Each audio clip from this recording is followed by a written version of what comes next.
नमस्कार. मागच्या व्हिडिओमध्ये आपण पाहिलं की अँथ्रोपॉलॉजीचा मेडिकल सायन्ससोबत कसा संबंध आहे, म्हणजेच relationship of anthropology with medical sciences. या व्हिडिओमध्ये आपण relationship of anthropology with earth sciences हे पाहणार आहोत. तर सुरू करूया. तर याच्या इंट्रोडक्शनमध्ये काय सांगता येईल, तर पृथ्वी विज्ञानात म्हणजेच भूगोल आणि भूशास्त्र यांचा समावेश पृथ्वी विज्ञानात म्हणजेच अर्थ सायन्सेसमध्ये होतो. त्याच्यानंतर मानवशास्त्राचा पृथ्वी विज्ञानाशी संबंध हा भूगोल व भूशास्त्राशी असलेल्या त्याच्या संबंधिततेमुळे आकार घेतो. म्हणजे मानवशास्त्राचा जर आपल्याला अर्थ सायन्ससोबत जर संबंध लावायचा असेल तर त्याच्यामध्ये कुठले कुठले विषय इन्क्लूड होणार, तर आपले भूगोल आणि भूशास्त्र. तर आता भूगोल आणि भूशास्त्राचा कसा संबंध येईल बाबा मानवशास्त्राशी, तर ते पाहूया. तर पहिल्यांदा भूगोलाचा संबंध. तर भूगोलाचा संबंध सामाजिक सांस्कृतिक मानवशास्त्र, तसेच शारीरिक मानवशास्त्र आणि पुरातात्विक मानवशास्त्राशी येतो. मग भूगोल म्हणजे काय, तर भूगोल म्हणजे पृथ्वीच्या पृष्ठभागाचा, भूप्रदेशाचा, हवामानाचा, जलमंडळाचा, वायुमंडळाचा आणि जीवमंडळाचा अभ्यास. तर सर्वात पहिल्यांदा भूगोल म्हणजे काय हे लिहिणार आपण. तर भूगोल म्हणजे काय, तर पृथ्वीच्या पृष्ठभागाचा अभ्यास, तर भूप्रदेशाचा, हवामानाचा, जलमंडळाचा, वायुमंडळाचा, जीवमंडळाचा अभ्यास. आणि हा जो भूगोलाचा संबंध मानवशास्त्राशी येतो ते कुठल्या कुठल्या मानवशास्त्राच्या शाखांशी येतो, तर सामाजिक सांस्कृतिक मानवशास्त्र, शारीरिक मानवशास्त्राशी येतो आणि पुरातात्विक मानवशास्त्राशी पण येतो. त्याच्यानंतर भूगोल आणि मानवशास्त्र या दोघांमध्ये स्पष्ट संबंध आहेत, कारण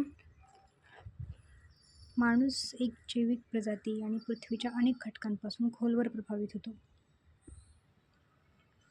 म्हणजे भूगोलाचा आणि मानवशास्त्राचा संबंध का बरं आहे, तर माणूस ही एक जैविक प्रजाती आहे आणि त्याच्यावर पृथ्वीचे जे अनेक घटक आहेत त्या सर्व घटकांचा प्रभाव होतो. म्हणूनच मानवशास्त्राचा आणि भूगोलाचा जवळचा संबंध आहे.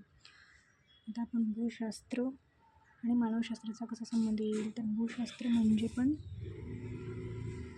पृथ्वीच्या पृष्ठभागाला बनवणारे जे खडक असतात त्यांचा शास्त्रीय अभ्यास. मग या भूशास्त्राच्या अभ्यास करण्याची मुख्य पद्धती काय, तर उत्खनन करणं, काल निश्चित करणं आणि तर्कशुद्ध विश्लेषण करणं या भूशास्त्राच्या अभ्यास करण्याच्या पद्धती आहे. म्हणूनच भूशास्त्राचा पण संबंध भूगोलाप्रमाणेच मानवशास्त्राच्या पुरातात्विक, सामाजिक, सांस्कृतिक आणि शारीरिक मानवशास्त्राशी संबंध येतो. अशा प्रकारे आपण काय बघितलं, तर अर्थ सायन्सेसमध्ये भूगोल आणि भूशास्त्राचा मानवशास्त्राशी आपल्याला संबंध बघायचा होता. तो बघितला आपण. त्यांच्या अर्थ आणि त्यांचा मानवशास्त्राशी कुठल्या कुठल्या शाखांशी संबंध येतो. तर आता आपण पाहूया फिजिकल अँथ्रोपॉलॉजी म्हणजे शारीरिक मानवशास्त्र आणि जिओग्राफी यांचा काय संबंध आहे.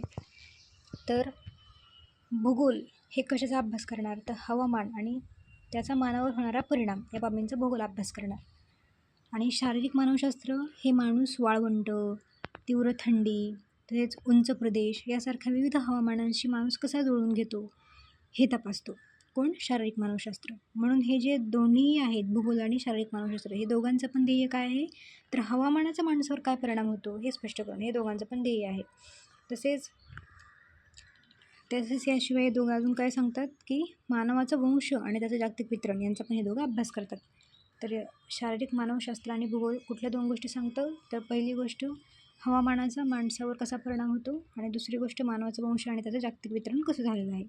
तर याच्यानंतर आपण पाहू की सोशो कल्चरल अँथ्रोपॉलॉजी आणि कल्चरल इकॉलॉजी यांचा काही संबंध पाहू. तर अमेरिकेचे मानवशास्त्रज्ञ ज्युलियन स्टीवर्ट हे संस्कृती व पर्यावरण यांच्यातील संबंधावर भर देणारे पहिल्या संशोधकांपैकी एक होते. म्हणजे पर्यावरणाचा संस्कृतीवर कसा परिणाम होतो हे यांनी पण अभ्यासलं. त्यांनी अनेक रेषीय उत्क्रांतीच्या अभ्यासासाठी अनेक रेषीय म्हणजे उत्क्रांती एक रेषीय सांगितलं नाही, त्यांनी अनेक रेषीय सांगितली. अनेक रेषीय उत्क्रांतीच्या अभ्यासासाठी सांस्कृतिक पर्यावरणशास्त्र म्हणजे कल्चरल इकॉलॉजी ही पद्धत त्यांनी विकसित केली. त्यानंतर स्टीवर्ट यांनी मांडले की पर्यावरण व संस्कृती वेगवेगळे क्षेत्र नाहीत, तर परस्पर कारणसंबंधी अभिप्रतिक्रिया आहेत. नामक गतिशील देवाणघेवाणीत ते गुंतलेले आहेत. म्हणजे ते वेगवेगळे नाहीत, तर पर्यावरणाचा संस्कृतीवर परिणाम होतो. त्याच्यानंतर सांस्कृतिक पर्यावरणशास्त्र मानवी पर्यावरण परस्पर संबंध काय असतो हे समजून घेतं आणि आंतरसांस्कृतिक निष्कर्ष काढतं. याचं उद्दिष्ट माहिती संकलन करून तिचे विश्लेषण करणं व विविध संस्कृतींना वैशिष्ट्यपूर्ण ठरवणाऱ्या सांस्कृतिक घटकांचा व रचनांचा उगम स्पष्ट करणं. सगळ्यात पहिल्यांदा तर सांस्कृतिक पर्यावरणशास्त्र दाखवतं की सांस्कृतिक आणि पर्यावरणीय घटक कार्यात्मकदृष्ट्या कसे जोडलेले आहेत.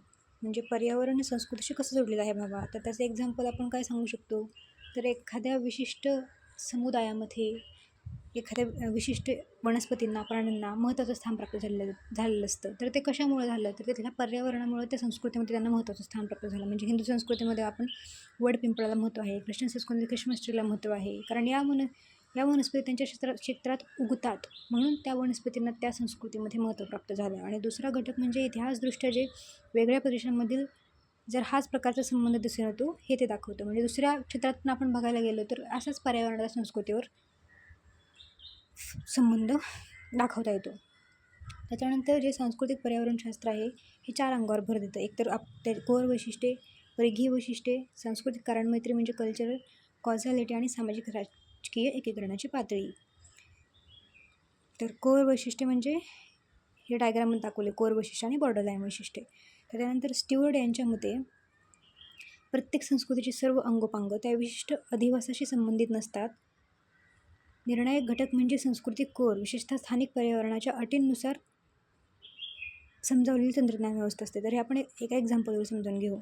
तर जेव्हा एखादी संस्कृती विकसित होते तेव्हा, म्हणजे समजा भारतामध्ये आपण उष्ट टाकतो, ते चांगलं मानलं जात नाही, कारण आपल्याकडं अन्न भरपूर प्रमाणात उपलब्ध होतं, तरी पण आपल्याकडं लोकसंख्या पण तेवढीच जास्त होती, त्यामुळे आपल्याकडं अन्नाचा थोडा तुटवडा होता. त्याच्यामुळे अन्न उष्ट टाकलं तर ते वाया जाईल, त्यामुळे ते आपल्याकडे चांगलं मानलं जात नाही, अशी संस्कृती आपल्याकडे डेव्हलप झाली.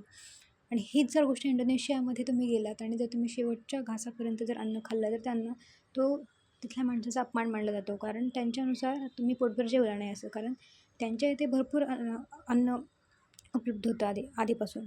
अशा प्रकारे या दोन्ही गोष्टी अन्न किती उपलब्ध आहे यावरून डेव्हलप झाला ना. असंच आपल्या आसपासचं जे पर्यावरण असतं ते आपल्या संस्कृतीवर प्रभाव टाकतं.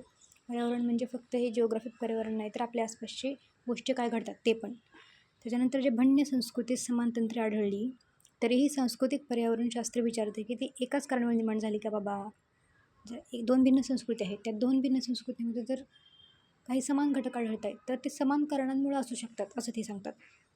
समान कोर वैशिष्ट्य असलेल्या संस्कृतीमध्ये बहुतेक एकसारखे सामाजिक राजकीय एकीकरण पातळी दिसते आणि त्या सांस्कृतिक प्रकार बनवतात. हा चौकट इतिहासदृष्ट्या अलग समाजांतील अनेक रेषीय उत्क्रांतीचा काटेकोर अभ्यास करण्याची पद्धत पुरवतो. तर अशा प्रकारे आपण relationship of anthropology with earth sciences बघितलं आहे. पुढच्या व्हिडिओमध्ये आपण पाहणार आहोत relationship of anthropology with life sciences. तर तुम्हाला हा व्हिडिओ आवडला असेल तर नक्की लाईक आणि सबस्क्राईब करा आणि या MPSCच्या जर्नीत माझ्यासोबत राहा, अभ्यास करत राहा. थँक्यू.